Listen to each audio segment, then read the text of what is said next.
Однажды тролль Венемир стал йогою заниматься, и дело у него не задалось сразу.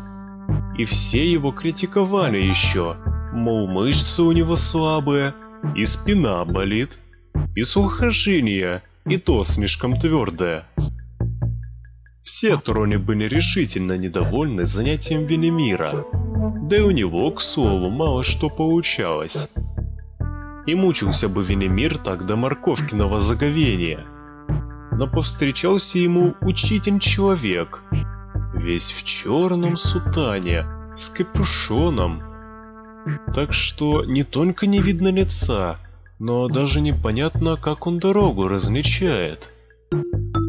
Повстречался он ему на пыльной дороге, рядом с деревянным столбом и 3 указателями на нем: сортир налево, бани направо, дом провинившихся прямо. И смотрел на него Венемир, не мигая, а учитель-человек даже и здороваться не стал. Вместо того достал какую-то палку.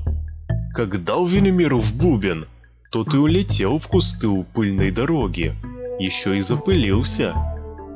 «Что ты сидишь и смотришь?» — сказал учитель-человек. «Вот, полежи лучше». А потом постоял немного над поверженным и дал добрый совет.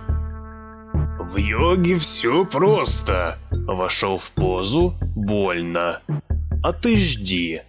20 секунд жди и расслабляйся. Вот как сейчас, в кустах. Расслабишься хорошо, значит йога пошла.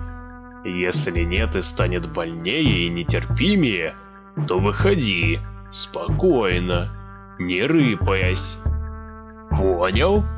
Или еще нападать?» Венемир, глубоко зажмурившись, закивал, а учитель-человек, глубоко вздохнув, пошел прямо, видно, в тех местах йоги поучить. А Венемир с тех пор всех йоги и учит.